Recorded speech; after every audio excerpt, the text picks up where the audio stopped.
All right. Good afternoon, everyone. Welcome to our CyLab seminar. I'm really excited about today's guest. I've known Michelle Dennedy for many years. I think back when she was at Sun as the Chief Privacy Officer. She also has been at Oracle, and now she's at McAfee.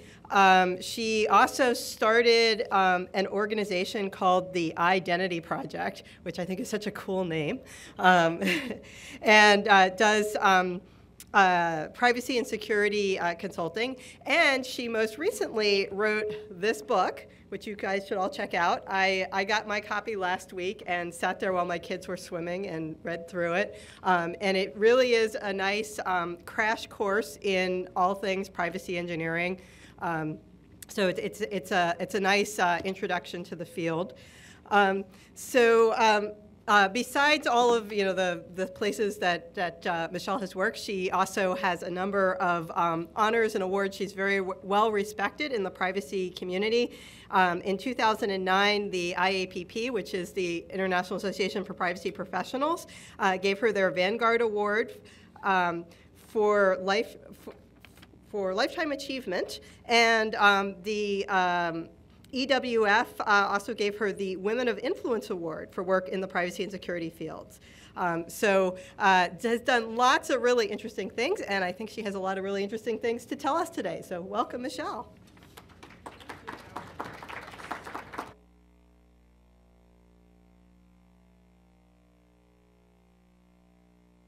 Can you hear me in the back?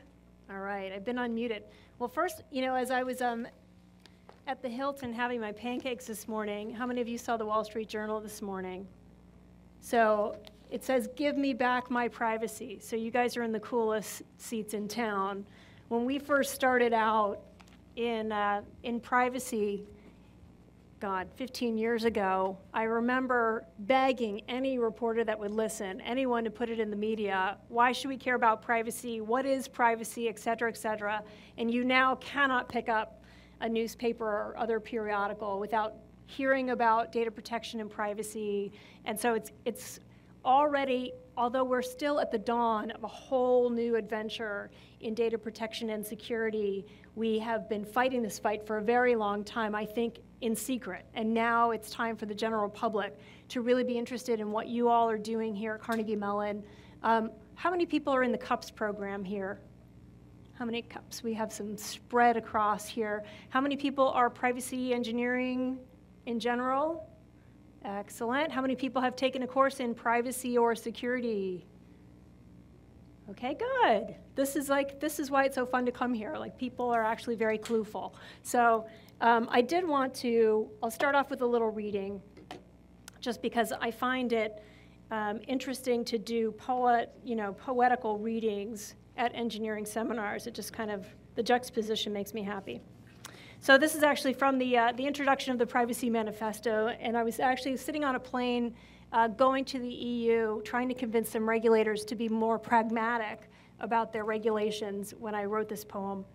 And the question I had to answer, and the question that we all will answer throughout our careers, regardless of what type of engineering or technical or business careers you'll all end up having, why anyone should care about privacy engineering, or data at all.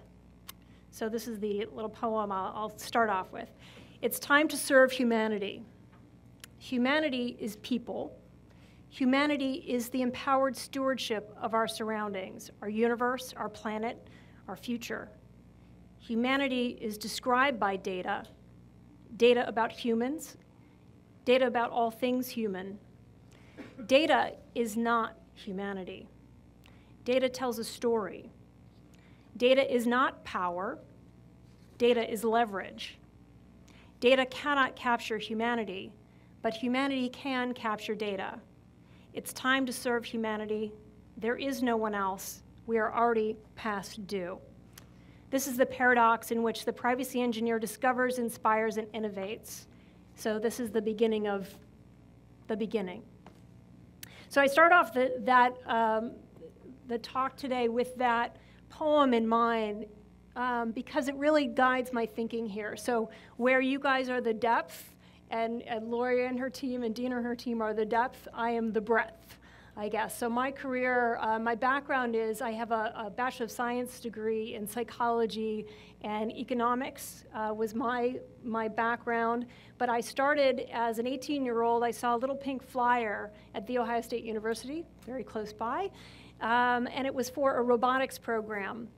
And what we did is we had those Ricoh industrial machines, so they're like shaped like an arm. And we had a very crude and early Apple IIe Plus, and it was programmed to talk to the arm and help paraplegic and quadriplegic children learn science and science projects in the special ed program at Ohio State. And what I learned very quickly was that the kids could actually hack the machine. So there were 17 discrete commands. It was a paddle controller, 5 paddle slots for even the most profoundly handicapped child could kind of, as long as they could manipulate their arm into the slot, they could say joint, plus, minus, go. And then 17 discrete steps, the thing would completely wig out and reset itself. So I began to find out as a student volunteer there to teach science and track their progress, that faster and faster every single child in the program who were called by their administrators the vegetables, disgusting. So the vegetables, as it turned out, could figure out those 17 steps, memorize them, and very, very quickly, within 5 minutes, within 3 weeks into the program, they could grab a beaker of water, make the machine go crazy, and break the beaker, make all the adults in the room go crazy. And so for me, it was such an interesting position that's really set my feet on the path where they are today, which is looking at humanity and the problems that need to be solved. We needed to educate people that those weren't vegetables sitting in those chairs. They were actually children. We needed to find a way to educate them, obviously, which was the point of the study. But we also needed to be aware of the unintended consequences, good, bad, and other. And the good was that we learned a lot about what I ended up studying for the rest of my time at Ohio State, which is self-efficacy, the belief and the will in what you can impact around your surroundings has a huge impact both on your biological systems, your immune system, as well as the development and the features that we actually would put back into the technology. So it's a kind of a blast for the past. I became a patent litigator after that, and then fell into privacy at Sun Microsystems. And so that's the beginning of this path. I also put my co-authors up on this slide to give you more perspective about where we kind of are going with the Privacy Engineers Manifesto. Jonathan Fox is the global director of privacy. He works with me at McAfee. I dragged him across the line from Sun Microsystems, so we've been together as business partners for a long time. He was one of the first authors from Random House to start working on electronic books and distribution. So he also is what I call the great operationalizer.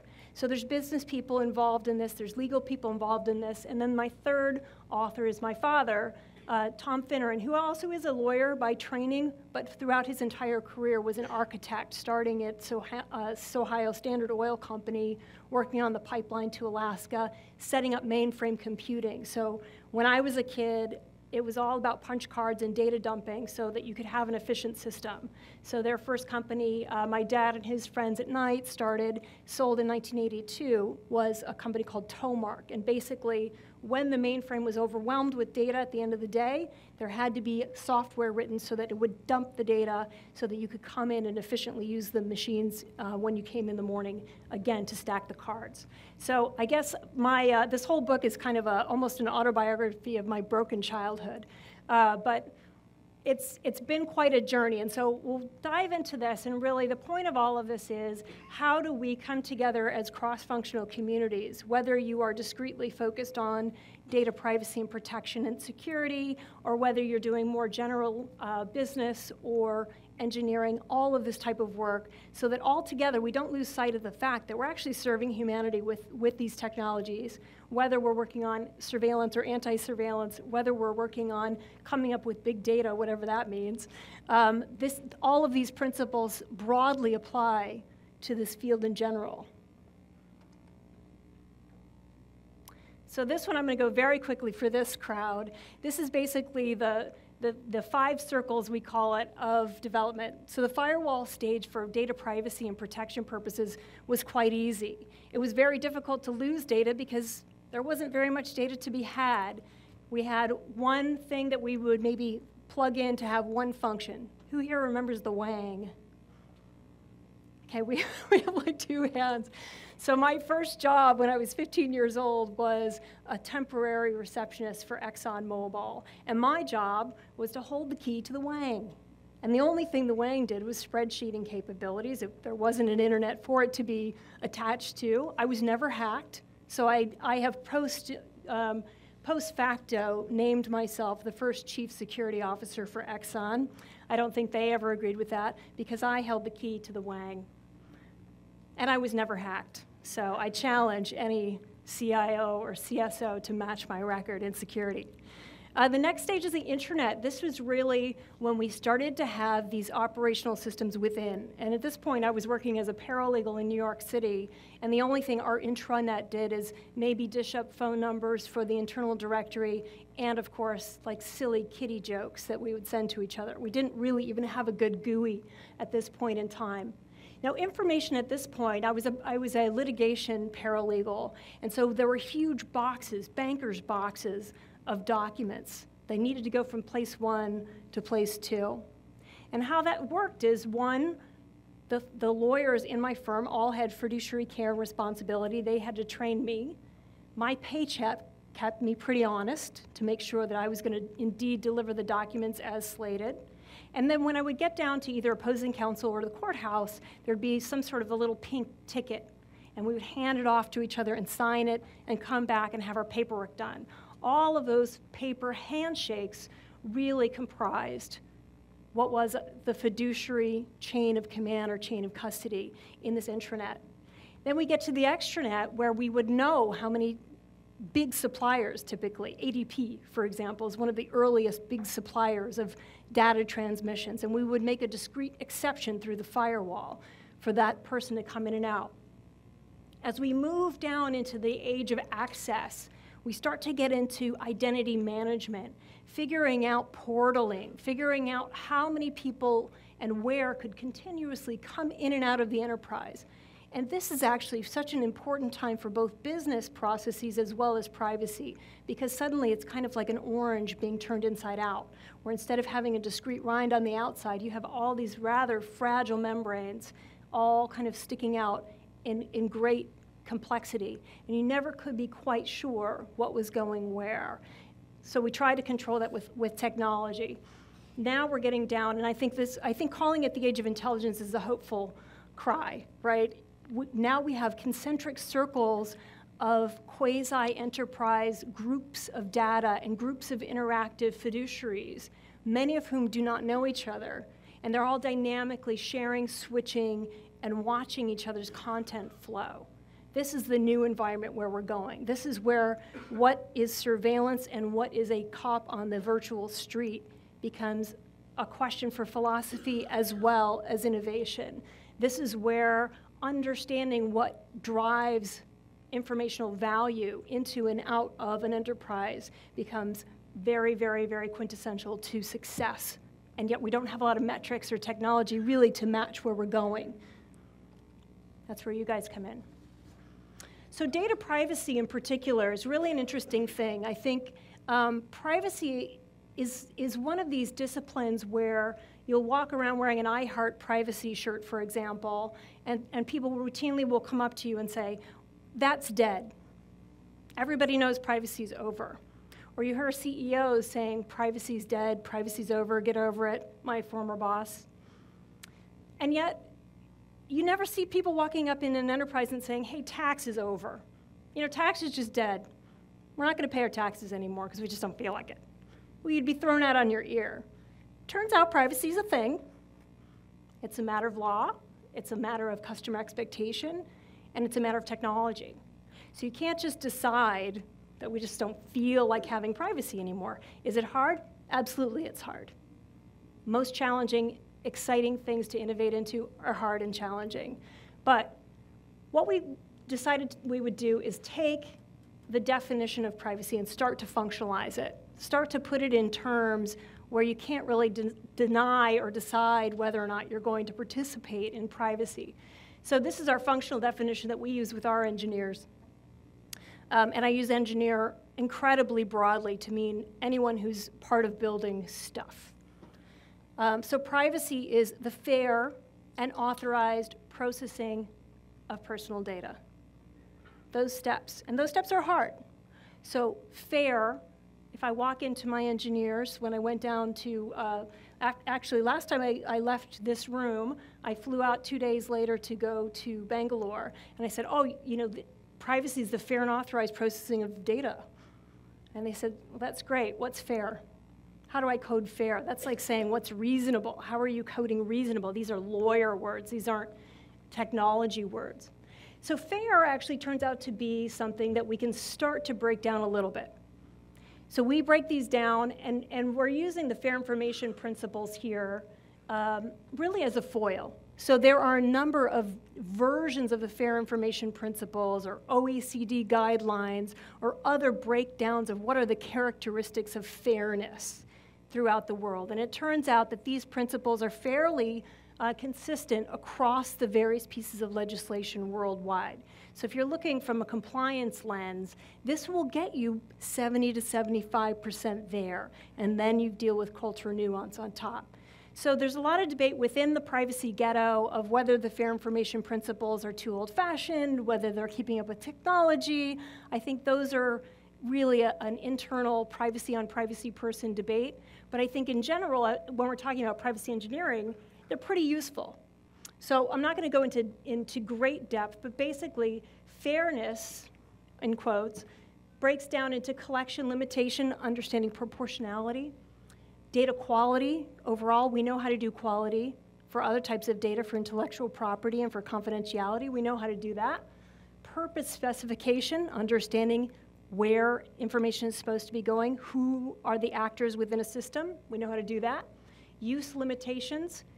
We get a little greedy in enterprises, and sometimes we call it opportunity, and we hoard a lot of data.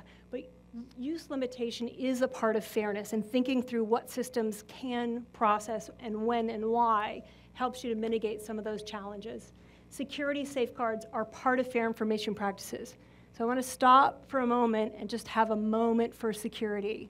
So I work for McAfee. We're a pretty big security company. We're owned by Intel Corporation.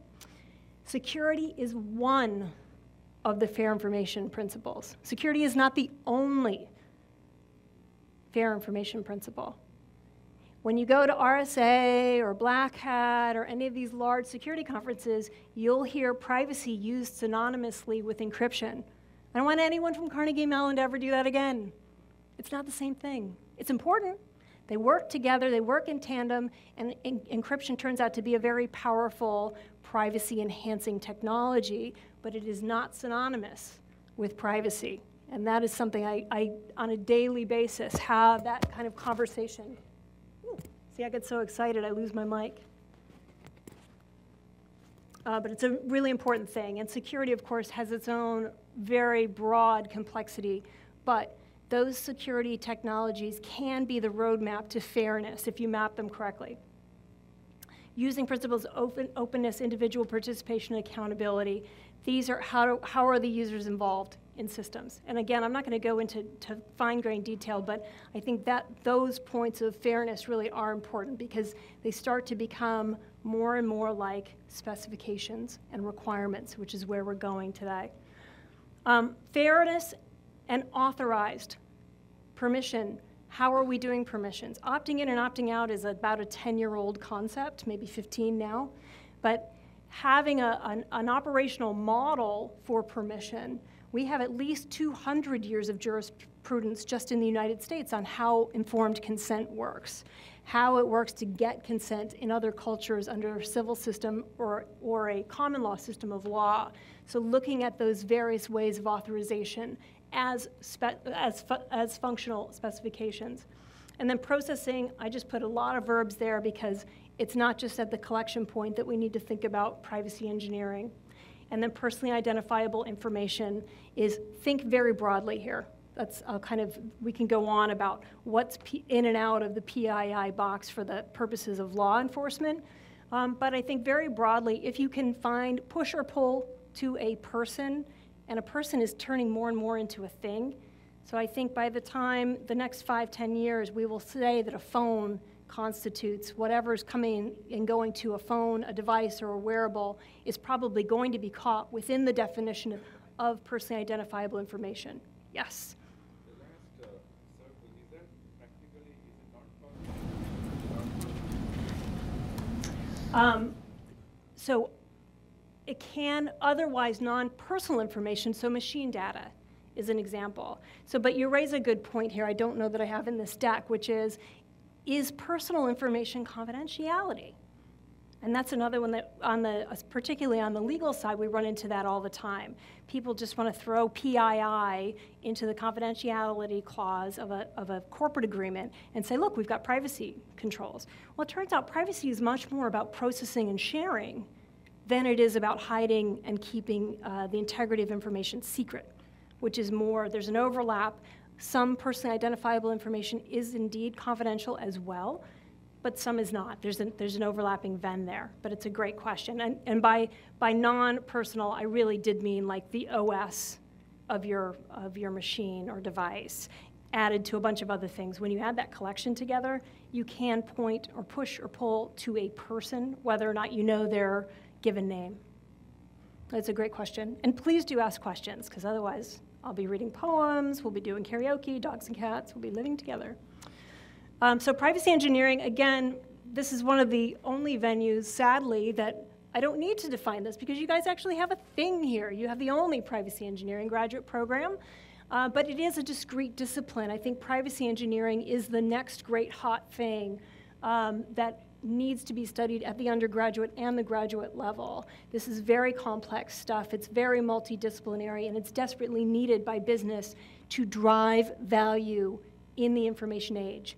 Not to drive compliance, because that's going to be a really important part too, but I think people are focused on liability and compliance, but to drive value into government services, showing accountability, driving value back into enterprises, I think we need a discrete discipline of study and process within these large enterprises to build these controls and measures as well. It also is, privacy engineering is tremendously creative, because you have words like fair and reasonable, and because the corpus that you're trying to protect is about humans, you have all of human complexity to deal with. So coming up with creative ways to build things like context, so giving notice on a teeny tiny little device or a wearable device, I think will involve as much the arts as well as it will the sciences. So coming up with a musical policy, that's the latest thing I've been obsessed on. You know, when you hear dun dun dun dun, what does it mean? Jaws. And when did that movie come out? Like 40 years ago? And still dun dun dun. People know exactly what that is. Kind of like the privacy bird. The privacy bird will be back. So if you don't know about the privacy bird, talk to Dr. Craner. It's amazing stuff, but I think icons and things that move and things that make sounds, and people, you know, I would love to have a smartphone that puts out a whiff of alcohol when I go on to do my appointments for my doctor. I just want that cue to say, oh yeah, I'm in a hospital setting now, I'm thinking about my personal data. I have to think about it in a different way than I think about my Facebook account. I would love to see that happen. Actually, I'd love to see it happen for the first time, just to see what people would do. That's a whole different thing. And it's also the gathering and the application of privacy requirements, and this is where it's most important, with the same primacy as functional specs. Many, many times, and I would say probably the majority of times, oh, see? Britney Spears doesn't have this much problem. I don't know what goes on. She must have big ears. Many times, privacy requirements are kind of like this. The system's all built, we spent millions of dollars, and now we need the lawyers to come in and write some sort of a disclaimer. Can you write a notice? Is there a contract for this? How do I get out of my privacy problems? Well, if you're not building a system that processes as its primary objective data about human beings, and you're not putting in fairness principles as primary drivers within the specifications, there's no surprise that we get all of these problems on the back ends. Most of them are very, very expensive to deal with within an enterprise and for the user as well in terms of their privacy. So governance and stewardship, I know this is a bit of an eye chart, but there really are a bunch of different people and objects in play for privacy governance systems and the systems that reflect those. So I put governance and stewardship kind of at the centerpiece. Anyone who's anywhere remotely touching, managing, or processing personal data, I believe is a fiduciary that wears this data governance and stewardship requirement. Coming into that requirement and how it can be so we're starting to layer metrics on top of these things. The privacy requirements, very overbroad. I put the fair information principles into that chart. There are a lot more things like usability and all sorts of things that go into your privacy requirements, but I put fair information as kind of a holding space, if you will. Data collection stewards are really important pieces here. Now, it's not collection or use. That's the debate going on in privacy land, but I think they are different activities. So when data collection happens, you have a unique opportunity to curate information in the appropriate fashion. And this is one of the things that's not in the books is coming up with a gradation for privacy of a 0 to 4 scale, where 0 is a non-privacy attribute, the Windows operating system, for example. Potential PI attribute, certain types of IP addresses. PI, I'll get you in a second. PI attributes, my name. Sensitive PI is what we know and love under legal requirements, right? And that varies by jurisdiction except for health, which is ubiquitously sensitive worldwide. And then we put something in there that has no other basis in law or anything else, which is what we call serious PI. Serious PI is stuff that is discretely important to your organization or your type of class of user. If you have particular things that are particular sensitivity for your customers, this is serious PI. If you are a healthcare provider who's getting into wearables, not only is healthcare important, but maybe fashion designers that are doing the coolest type of, I don't know what. So those types of discrete groups that are special to your company might be 4s. Now, where this all comes in, so when you start to collect in a way that your data collection steward is looking at, maybe thinking about the various sensitivities of data, you start to be able to have a footprint where, for example, we do malware detection at McAfee, and we will give you a patch. If we know that there's a known 0 day, you may have 30 minutes or less to react.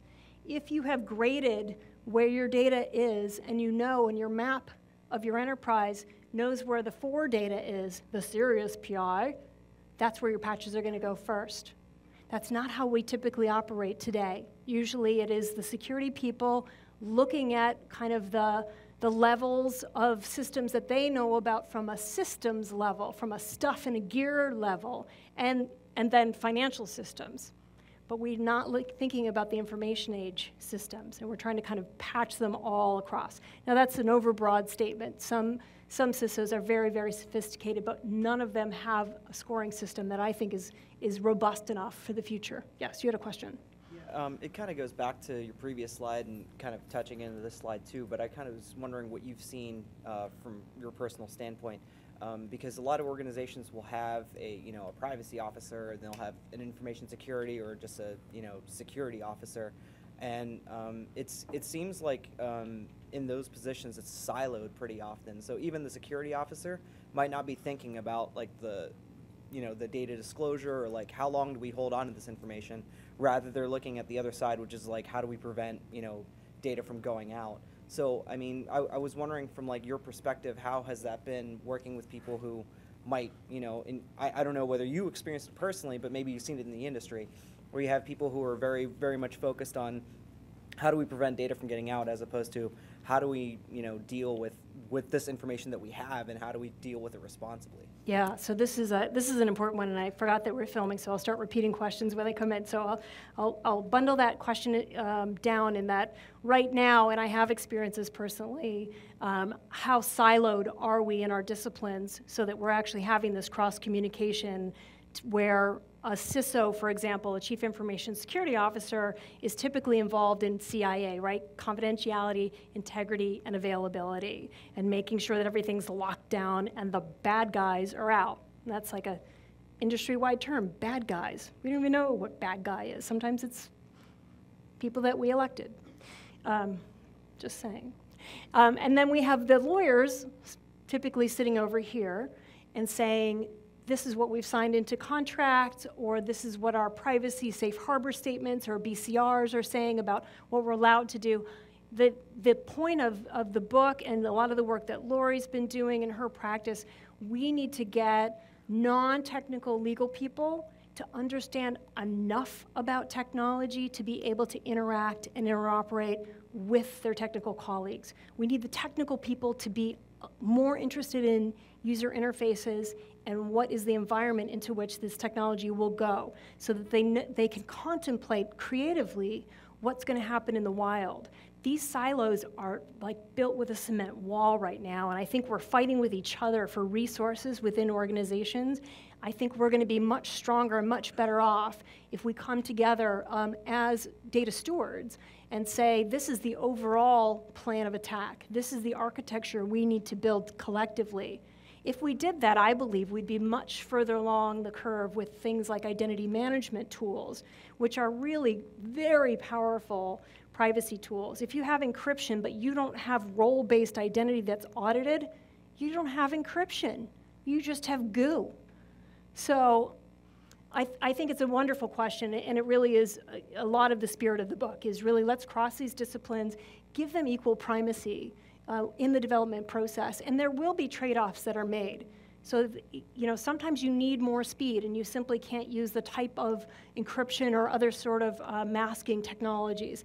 If you do that, you better have a compensating control somewhere, or you better have a disclaimer, or you better have some transparency language or some context available. There's a whole host of kind of creative solutions when you look cross-discipline, and I think that is the excellent point that you're making. So I already talked through some of these. I liked that this was left on what I call the ugly slide, because it is ugly. There's a lot of words involved, and the words should not get in the way of doing the functional specifications. So that's my only point in leaving this up here. None of these are terribly hard to understand, right? You want to tell people what the purpose of collection is. You want to tell people the purpose of processing, but together they look a little overwhelming. So you can't talk about privacy engineering without talking about privacy by design. And what are the distinctions?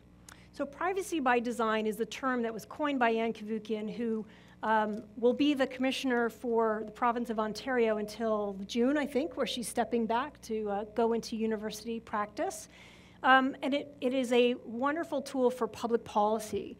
Privacy by design is these 7 principles of building privacy in is good for the system, it's good for the user, understanding that privacy doesn't have to be a zero-sum game where enterprise and government wins, user loses. The difficulty in pure public policy as applied to data centers is it's a little bit vague. So I think this is the thing we want to be at the public policy level. We don't want public policy people telling us which version of encryption to reach for or to reach for at all. We don't want them telling us which identity management strategy or context to build, because I think it loses the possibility of innovation.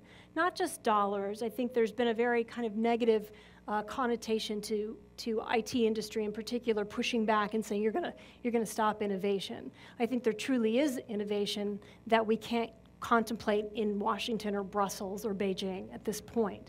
But I do think that privacy by design as a cause, as a public policy feature, is very important and very powerful. So I do leave it in there as this is the aspirational goal, and then we get into how do we do that with engineering tactics and principles. So here's the, and I'm not even close to, Richard's looking at me like, you're not going to get through this. And you're probably right. So this is the engineering development loosely, and this should look pretty familiar to anyone who's built anything in technology, right? But starting with the enterprise goal or user goals on top, and including the user goals. I think this is often forgotten, particularly I did sales for one very dark year for Oracle Corporation. you never hear, and it's not special to Oracle, but in technology sales, when you're talking about multi-million-dollar pieces of software going out the door, you almost never hear about user requirements, end user requirements. Typically, it's what's the enterprise interface look like, what's the environment, what's the context so that you can fit and sell and interoperate your technology. But I think we need to remember that there are users at the end of these systems. It is about people, and it is about personal data, it is about humanity at the top. Then that drives the development of your privacy policy. To your excellent point, oftentimes privacy policy in the past has started with someone saying, what are the legal requirements? Or a CEO coming in saying, I want to do the minimum necessary to keep me out of jail. I think there should be like some sort of an ejector button for your CEO when he comes and says, just keep me out of jail. Bing! Like, so if any of you are thinking about a senior project, there you go. That one's for free. The ejector button for the CEO. Not even a smile in the room. You guys are a very tough crowd. Some feedback, please. See, I got a little one. There's some future CEOs, and guess what's going to happen when you come into your legal team and say, just keep me out of jail? Bing! The ejector seat for you. So privacy policy, I believe, should probably, I don't know, look like reality. What is our capability? What is our goal? Where are we going with our business? What are our users' goals and objectives? And those lead to requirements, big R requirements for system builds, privacy mechanisms, processes, and procedures. So when your technology, and this will shock everyone who's a technology person in the room, technology can't solve everything. Sorry. There's all these carbon-based units that are constantly mucking up our great creations, right? So procedures and processes, rules and accountability, that's also part of the requirements. So you understand what are the limitations of your technology in the wild. Then awareness training, so the people who are anywhere in the system, users, operators, owners, and maintainers of systems understand what the rules and the trade-offs are. And then quality assurance. And it's a big feedback loop. So privacy policy, so we spent a couple chapters on this in the book, actually. A privacy policy, I love when I see people cutting and pasting. I mean, that's like saying, like, all of my health regimen and my genetic baggage goes on to you. Like, just don't do it. The privacy policy is such an important document. The thing that you see, the privacy notice that you see on most websites, should be the tip of a very big iceberg. But the privacy policy built for functionalization is not just these two things on the far side here, local, international, legal requirements, and organizational business requirements, which is kind of like today's view of privacy policies. But instead, think about your privacy policy as your brand, incorporating industry standards like NIST and ISO and all those other things, your ethical obligations. How many times do you have a debate about ethics before you start building a system? Systems today, particularly our types of informational systems and the ubiquity of computing, they really have a big impact on people and end user, and the damage that we can do as a society to our own people is absolutely, it's historically amazing at this point, what we can do with a stroke of, or a click, I guess, of a mouse, if you will. Yes? One of the other things I was wondering about was that whenever you see like a EULA or even privacy policies that companies will put out to the end user, one of the things I noticed is that, it says like, we will not do this with your information, et cetera, but it never says what might happen if they end up doing that. Like, what happens if they do screw up and your information goes out? Like, there's no responsibility or, culpability, I guess, for something like that happening. Like, oh, we promise not to sell your information to third parties. So that happens and the information leaks. So what does that mean to the user? Like, they're never aware about what could happen. About the end user. Yeah. So it's a good question. So I'm trying to think about how to encapsulate that question. So how do you know if organizations are walking the walk in their privacy policies? It doesn't specifically say, it says we will not share with a third party. It doesn't say if we do, X will happen. I think the difficulty, and this again goes back to Privacy Bird and machine-driven policies in the past, it becomes difficult when you have more than one function within a system. So for example, when you had P3P and one of the settings was, do you share with third-party organizations? Well, it turns out that almost everybody does. And so it became almost meaningless on that level for bad sharing and totally reasonable, healthy, good sharing.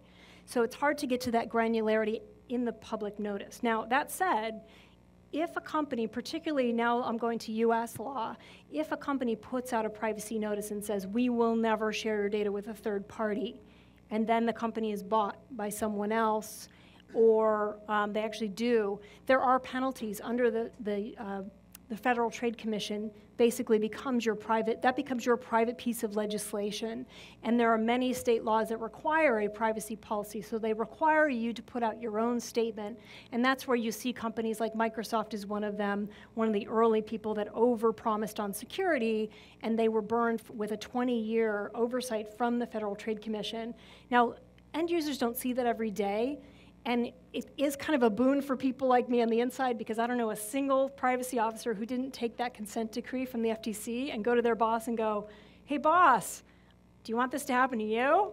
I need give me some budget over here, because it is a very expensive penalty to pay. I don't see many other jurisdictions with a 20-year penalty, and it's very expensive and very difficult to do. Now, sometimes it makes you take your eye off the ball of the real risk, because you're so busy now in compliance death loop.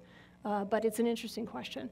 Because I'm also thinking about things like the do not track and, like do not call even, and it's just like how many of those organizations actually follow through on that and say that we're going to respect, whatever's out there, and not just, say that we're going to and then not actually do it, not actually comply.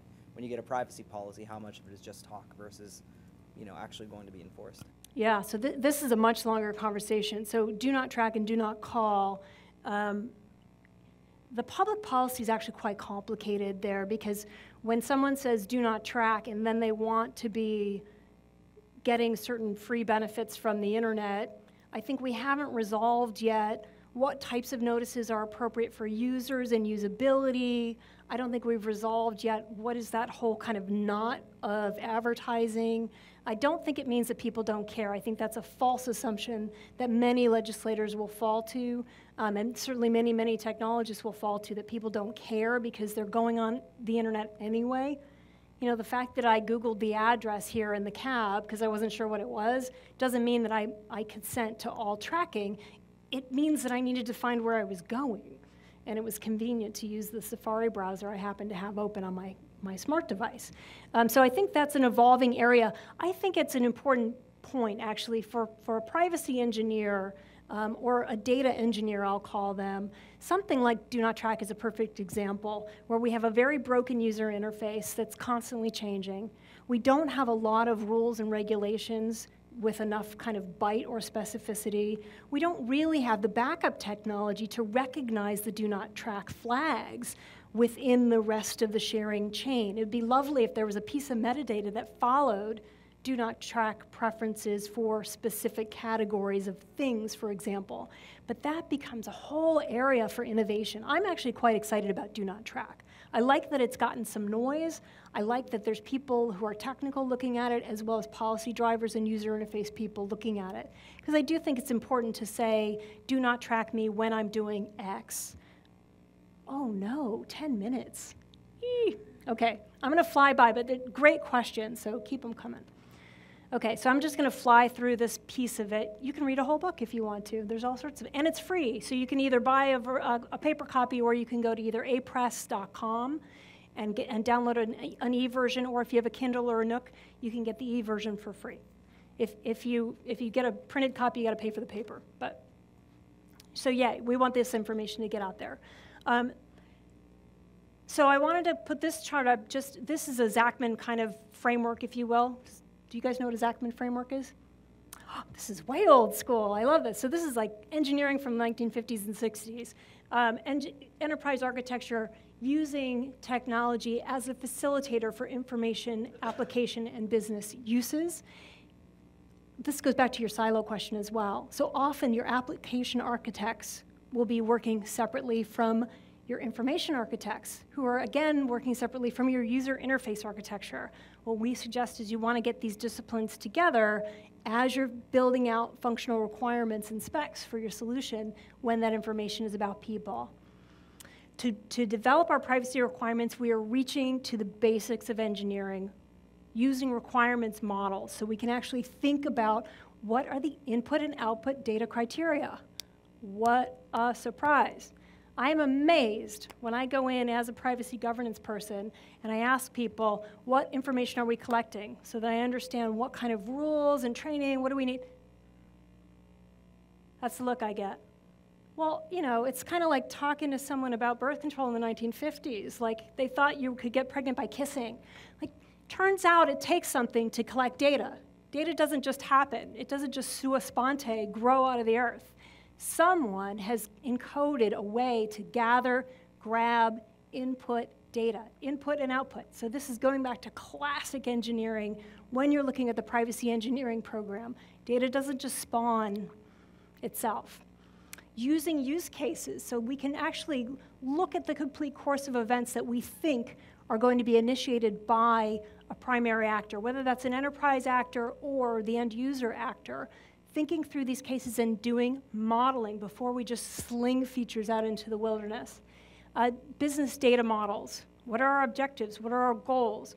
What are the information aspects that can bring the enterprise the goals that it wants?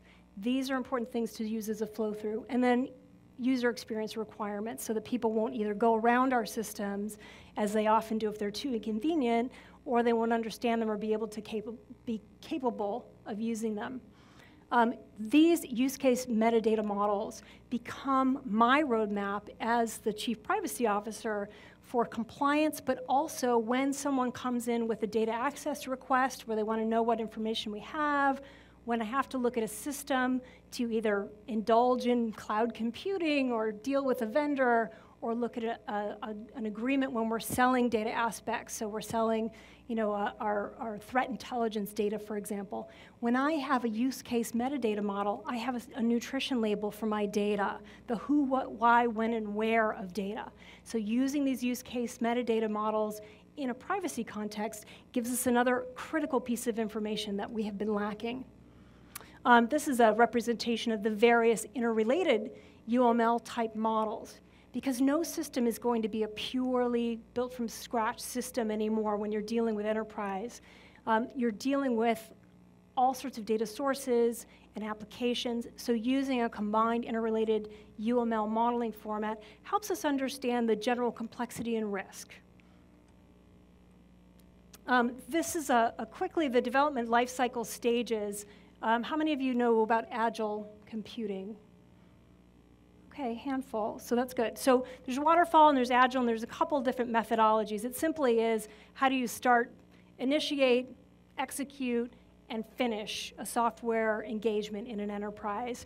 And what we found is that there's these integral players called scrum masters. I just like the term of them. So think about rugby when everyone's kind of huddled together in a scrum. In the morning, in an agile environment, people come in and they say, here's the bug list, here's what we think is still undone, et cetera, et cetera, et cetera. In an agile model, you're doing that on a very routinized basis, and your privacy requirements, the fair information principles, the ISO requirements that you're reaching to, the standards that we know and love, are included in that bug list. So if, for example, we've decided that we're going to reach in and use some industrial cloud solution for storage, that may mean that we are storing data for too long. That goes on the daily Scrum list. How do we figure out how to deal with that data timing out? That's something we can correct in situ while we're creating these systems.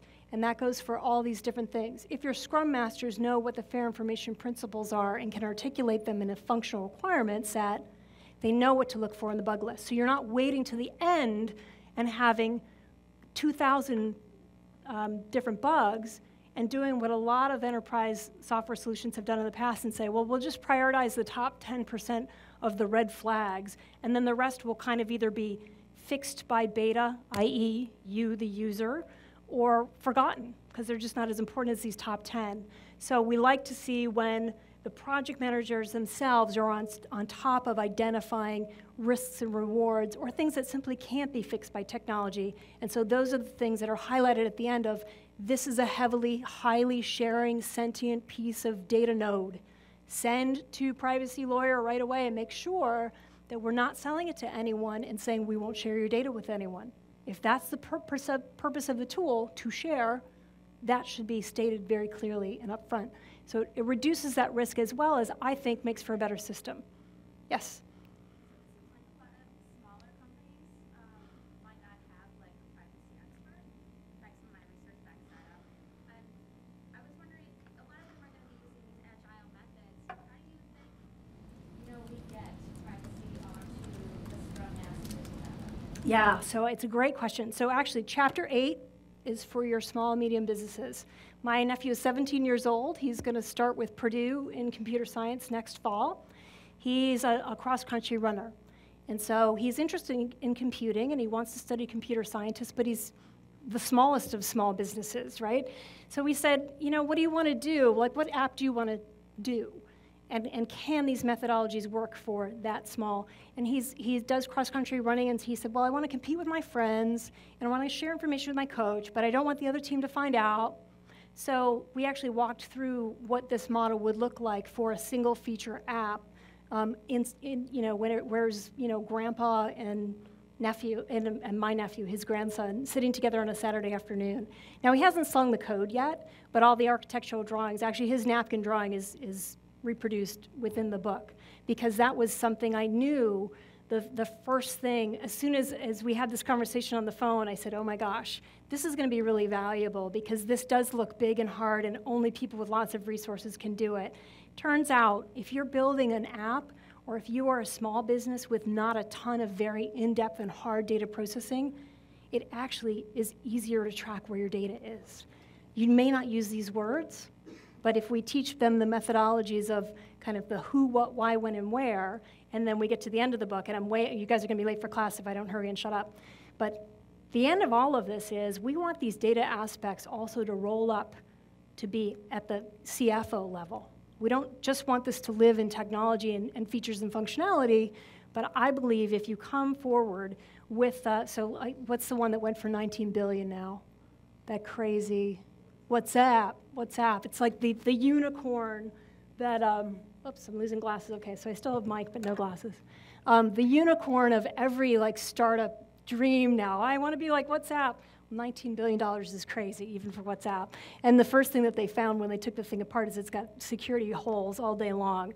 What we'd like to see is more applications coming forward to be funded by the VC market, who's more aware and says, what does your data map look like? What does a usability model look like? What does your architecture look like for data? Because as it turns out, most of the technology that these small and medium businesses build gets changed a great deal once we acquire that company, because we have realities of we're stuck on SharePoint. So we got to use this type of technology or that type of technology. But we want the data, and we want the users, we want the brand, we want the stickiness. So I think more and more, if we get into the VC community, as we get into places like CMU and talk about Scrum Masters and what they need to know as basics, I think we can get there. But it's an excellent question. Yes? So two quick questions. I'm trying to phrase it as best as I can. So individual definition of privacy now. It's not about human value psychology. So if I view my privacy, I study different things, so that's everything from the world. Then let's say I start to work for a firm, now it's corporate privacy, right?